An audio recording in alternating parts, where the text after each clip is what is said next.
Roberta here from Catholic Etc. and today I am talking about chastity.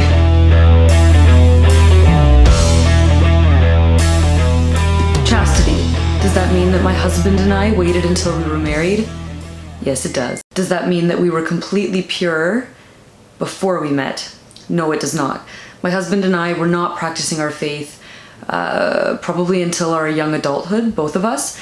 So we had made our fair share of mistakes, and you can find our conversion stories to the faith on this channel. So you'll see mine and you'll see his separately. When my husband and I met, I had had the resolve in my heart that I'm no longer interested in being with someone that I have to lift up toward the Catholic faith, praying every day that maybe they'll have a change of heart or they'll become more interested in the teachings and the lifestyle of the church, particularly chastity. I was very sick of having to be the one striving for holiness in that regard. And then, typically it's very rare that a woman's going to lift a man up to that, and more likely he will bring her down. And I found myself in confession way too often and just living very differently than the desires of my heart. So I got to a point in my life where I was single and I said, Lord, I'm content living your will every day. And if it takes me another 10, 20 years to find my husband, then so be it. In fact, if you have a different plan for me, I accept that as well. So I was living every day peacefully, and as it goes, I met my husband within a couple of months of that. And it took years to get to that kind of peace. But with God and with following the teachings of the church and just striving towards sainthood, I got there. And I said in my heart, I will not date someone unless they are already living chastity. They are already waiting until marriage. They have already given their lives to God, because I can't do it by myself. I can't hold somebody up, so we need to do it together. So when I'm weak, he's strong. When he's weak, I'm strong. So when I met my husband, that was him. He had been chaste for a few years. He had struggled with certain things in the past, but again, had a crazy conversion experience. You can find that on our channel. And he gave his whole life to God, and it's not like overnight you do this total 180. You go from being someone who's used to a certain lifestyle and then suddenly, it takes weeding, and it takes effort, and it takes help and support and prayer and confession. So my husband and I had both done that legwork. So when we met, we were ready to just be pure. We were confident in God's plan for us. So why does the church teach us to be pure? In sight, in thought, in heart. Why are we told to be pure? And like all things, God does not command things of us for his own pleasure. He gives us commandments to protect us, because when we live a life of virtue and we turn away from a life of sin, we are actually more free to love, and we become the saints that we are created to be, rather than being bogged down by these worldly pleasures that really end up hurting us. So when it comes to chastity, I think back in my own experiences, the relationships where I was pure, even though the commitment to each other might have been deeper, when it ended, it was a lot easier for my heart and my head to move past it than the times where I wasn't pure. Why is this?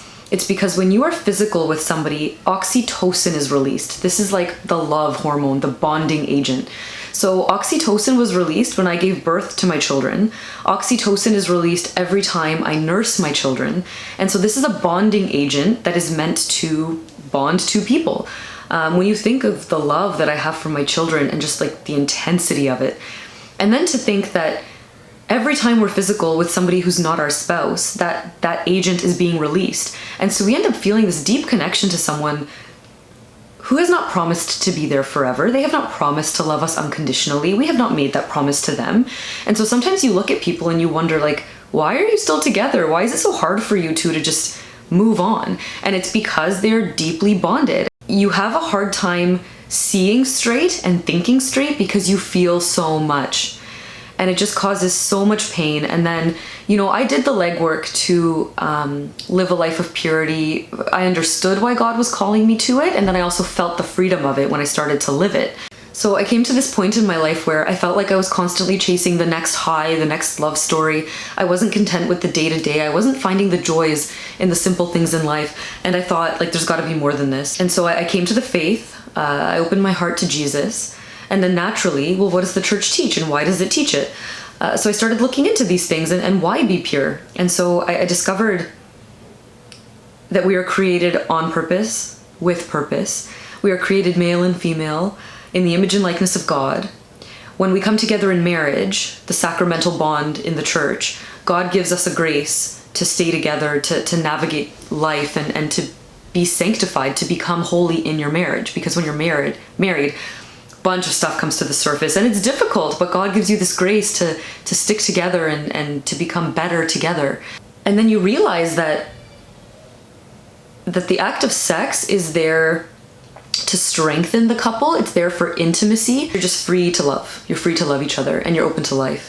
And then the sexual act is also there for the procreation of children. God tells us in Genesis, be fruitful and multiply. So when man and woman in marriage are intimate and they are open to life, we become part of the creative power of God. And how beautiful is that God brings us into that, and like what a miracle it is to become pregnant and to carry a child. But when you start doing the act that is intended for this beautiful divine purpose outside of the beauty and the sacrament of marriage, and all of these hormones and agents are being released, it's like you're living the sign of marriage, but you're not living in marriage. So it ends up making you all disoriented and it ends up causing a lot of pain. And then sometimes people end up marrying a person that maybe had they been pure, they wouldn't have married, because they would have been able to think a little straighter, more things would have come to the surface. They wouldn't have been distracted by the sexual act. When I was in my early 20s, I had already come to the faith. I was living this life of chastity and purity. And I go with my sister and some friends to a pub downtown St. Catharines. And this group of guys walks in. I think there's 5 or 6 of them, and they are drunk out of their minds. And they end up coming over to us and we start talking, and they were younger than me. They were more my sister's age, 5 years younger. And they ended up telling us that they were on this 3-day bender. They were like drunk for 3 days. So me and one of the guys started talking, and it comes out that I'm a Catholic youth minister. I'm living the faith, and people are very intrigued by that because they don't see it too often. And what do you mean you've given your life to Jesus? What do you mean you're not having sex? What are you talking about? So we start talking, and I share with him everything that I just shared with you, and his jaw is like on the ground, and then he turns around and he says, guys, you gotta hear this. So now I have these like 5, 6 guys in front of me, and I re-articulate everything that I told him, and I'm basically giving this chastity lecture in a pub, and it was fantastic. It was invigorating, and 3 weeks later, I'm at some other bar downtown St. Catharines, and one of them comes up to me and he says, do you remember me? And I said, of course I remember you. I'll never forget you. And he said, listen, something changed that night. I'm not saying we all did a 180, but we're not going to forget it, and something inside of us is just different. And thanks be to God, thanks be to the Holy Spirit who spoke through me that night, and just, I pray to this day, released these men from this life of chasing highs and being numb and waiting for the next experience that doesn't quite leave them whole, but they don't know what else to do. I pray that it helped free them from that so that they could start practicing the virtues of temperance and self-control and just like manhood, being able to control the passions and rein them in and live with intention and purity and holiness. And so yes, the church absolutely teaches sex outside of marriage is a sin. Now there's celibacy, so priests have taken vows of celibacy where they will not engage in sexual acts, and people are like, well, how can that be? And it's like, what, you think you're gonna die without sex? Like, even in marriage, after I have children, it takes me a long time to recover, and sometimes it can be months. And do I even flinch that my husband's gonna look elsewhere? Does that even cross my mind? Absolutely not. This man showed me before he met me that he can control himself. He showed me before he met me that he loves God more than anything. And because he loves God first, he can put me first, and he can control himself, his eyes, his thoughts, his mind. And obviously in marriage, you want to make sure that you're coming together, because again, it's difficult raising children and just juggling all of these things. It's like you need to take time for each other to feel bonded. But it's like, we know that love is not this feeling that you get, and I think that that's what we're chasing when we're having sex outside of marriage. Love is this choice to choose the other person, to choose what is best for them. And when you're doing that in your marriage, when you are deciding to guard yourself, to not chase these whims and to choose the other person, God ends up blessing you with a very happy marriage, a very happy sex life. And it's like, I don't even know if I should get into contraception, but let's just say very quickly, like a lot of people that are having sex, it's like they're using all of these forms of contraception, which birth control, there's 150 changes in the woman's body that happen within a week of taking birth control. That's kind of creepy. And it's like, what guy would want the woman that they claim to love on that? And then you just hear about all of these issues with like weight gain, lack of sex drive, and it's like, well, that's kind of counterintuitive. And then you hear of, the withdrawal method, and it's like, you're telling me that probably the best part of the sexual act, you have to peace out. It's like, it doesn't make any sense. And then we know that the barrier method, like condoms, and well, that's not as good. Like, I don't want to, I'm sorry to say that, but it's like, forms of contraception are inferior, and God created us to have great sex lives within marriage where we can be free. And I should add that when you come into marriage with this sexual history with other people, it's not a nice thing. It's something that you have to overcome, and like, the devil's constantly attacking married people. So how is he going to attack you? He's going to attack you a lot of the times with your past memories, comparisons, this, that. And remember, God takes crooked paths and he makes them straight. God gives you grace in your marriage to overcome these temptations and to eventually be freed from them. And this is where chastity is also so important, because you learn how to control yourself, not only your body, but your mind. And then you can better love the person that you're with by living with integrity. So nobody is without crosses and temptations and all of these things, but it's like, what are you going to do with it? And God tells you, well, this is what I want you to do with it. I want you to bring it to me so I can help you navigate it, and I can help relieve you of these temptations and this sin. So I can say now my husband and I are living freely. It's like I grew up, my parents were divorced, and I saw all of these things on TV, like tons of infidelity, like Hollywood's there to just corrupt the mind. And you think like, I'm terrified to get married because it seems scary, and it seems like people are constantly failing each other. And on one hand, nobody's perfect. You can't expect a person to make you happy. You can't put like all of your happiness like on this other person. It can only be in God. But then on the other hand, I'm surrounded by a lot of people who just have happy, faithful marriages where like they are, like there's no question. So it's like society like polluted my mind, and it took a lot of years of deconstructing for me to be able to live freely. But I'm here now, and I cherish that. I protect it like every day, don't take anything for granted. And I said, the Catholic Church teaches that sex outside of marriage is sinful for all of these reasons, because God wants to protect you.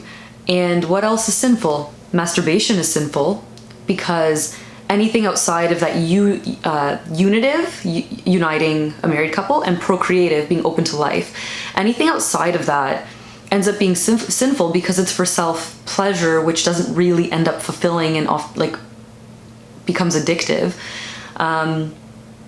And so when I met my husband, like there was none of that. Like I know that he's a man who can control himself. He doesn't need sex to live. I'm a woman that can control myself. I don't need it to live. But it's so nice knowing that my husband is never succumbing to like animalistic desire, and what he has to give, he gives to me. His thoughts are mine, his body is mine, and mine is his. And it's so beautiful.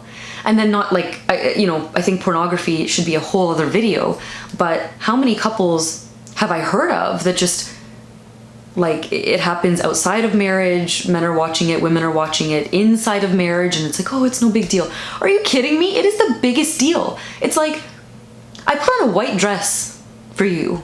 A woman's gonna put on a white dress for purity and give her entire life to this man, saying, I trust you, I love you, I'll be with you through sickness and in health, and till death do us part. And the man says the same vows to her. And she's in a white dress, purity. And now in your marriage, you're gonna go off into some dark corner, flip a screen, and watch some other woman naked? Are you serious? And this is the level of apathy and lukewarmness and just like addiction that is prevalent in our society. And this is not to say that I'm not judging anyone who's addicted to pornography, but I am saying answer the call to be free, to be holy, and to rid yourself of addiction and just things that are an absolute waste of time. I am a living witness and testimony of someone who was living a life of sin, who was not answering the call of God, who wanted a life lived for more than what the world was offering me.